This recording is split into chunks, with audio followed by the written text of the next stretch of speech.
Hello, this is Idodmg and welcome back to the channel.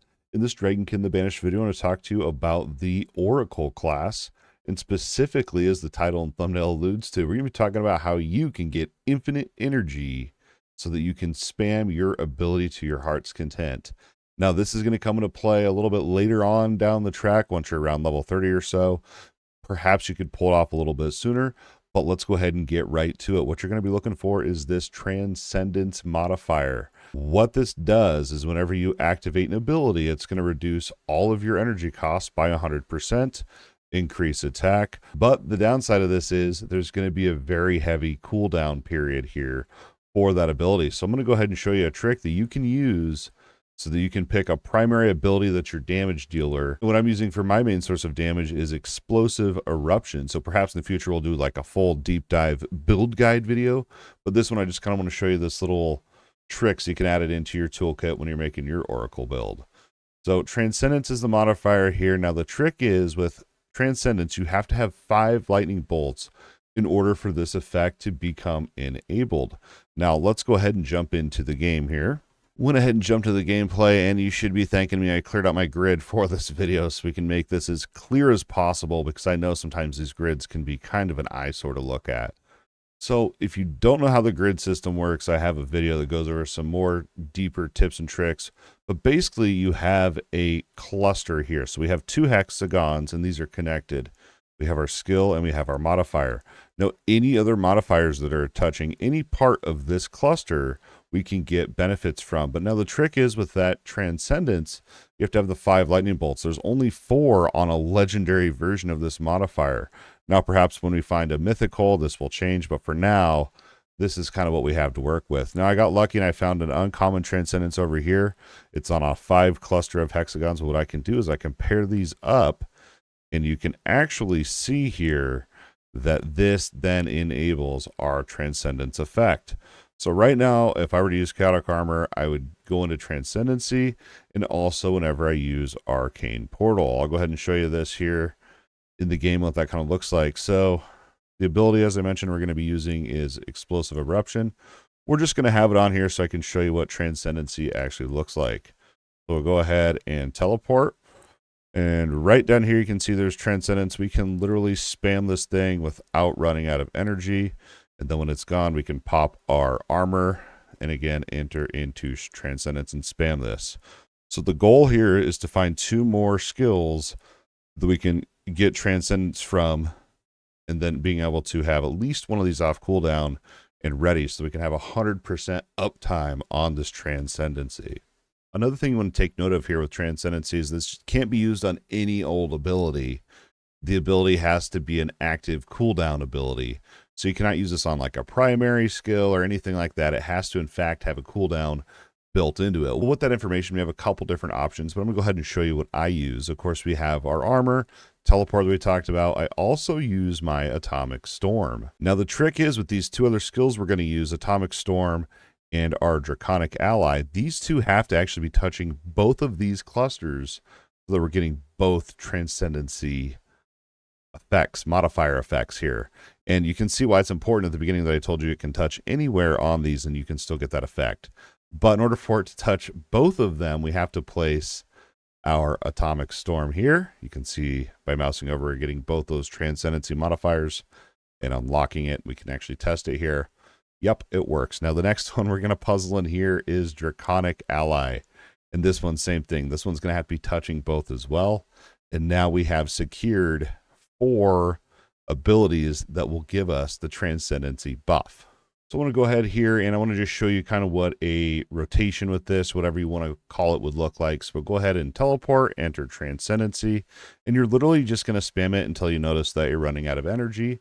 Use one of your other abilities, go back into Transcendency, rinse and repeat until you run out of mana. So we'll just kind of run a full cycle here and we'll see if we have enough to get us back on track in order to keep 100% uptime as promised. We're going to go ahead and pop our ally. Now, with this Draconic Ally, you have to actually make sure you have enough energy. So oftentimes I'll use that at the beginning of my rotation. Now you can see we already have teleport back up. Boom, we literally have 100% uptime on this. It's absolutely insane. there's a few more things that you should know about this ability, so stick along with me here. Now, a couple things to know is we're obviously going to want cooldown reduction so we can guarantee that the abilities are ready. Maybe if we misclick one, you know, because sometimes I'll drop an Atomic Storm and then also a shield, like if I'm about to die or something. And then I have 2 abilities locked out. So you got to remember we're going to be traveling. So travel time is going to factor into, you know, letting those cooldowns, you know, reset, whatever, while you're traveling. But more importantly, you're going to be looking for cooldown reduction on your armor. Now, I think you can get it on most pieces of gear. I have a full set in my stash, but also the cooldown modifiers are super important. So I went ahead and puzzled in kind of my finalized setup I have for now. As I said earlier, perhaps we'll do more of a deep dive build guide video. It's kind of hard without having loadouts and being able to. Anyway, what I wanted to point out was the cooldown modifiers that you can grab. You can see I have a whole bunch in here. Now, it gets really crazy because it goes from where you need 1 lightning bolt, 3 lightning bolts, then all the way to 15, and then all the way to 30 lightning bolts to get the maximum amount of cooldown reduction, which is absolutely wild without having mythic and legendary cooldown modifiers. So I just wanted to point this out to take this into consideration, because there's been times where I've put on a bunch of cooldown nodes and modifiers in here, and it's only a few seconds cooldown, whereas I could have gotten rid of those and picked up some other probably better modifiers. But I just wanted to go ahead and kind of show you my layout here and how we have it all set up. We'll just kind of skim over it here. So we have our Atomic Storm. You can see this is getting a bunch of cooldown. We're actually pulling off 15 lightning bolts right now, which is pretty crazy to see. And then I think over here, 15 lightning bolts as well for our chaotic armor. So we can actually see here. So on the chaotic armor, with 15 lightning bolts, which equates to 12% cooldown reduction, if we drop that down, you can see it goes to 6%. Basically what that's going to do, from going from 6 to 12%, is going to take the cooldown from 30 seconds down to 28 seconds. So it's about a 2-second difference, which is pretty huge, seeing as how the next bump is 8% more cooldown reduction once we're able to get 30 lightning bolts on there. But it's going to be a bit of grinding. We also have our teleport we talked about as well, and then we also have our main ability in here with 3 wormling abilities tied to it. It's pretty awesome. And then we have our Draconic Ally, which is literally just to get us into Transcendency. Last but not least here, I wanted to jump into a little bit of gameplay here so you can actually see what it looks like here with everything buffed up and all that fun stuff. So we'll go ahead and let a little bit of gameplay roll here for you.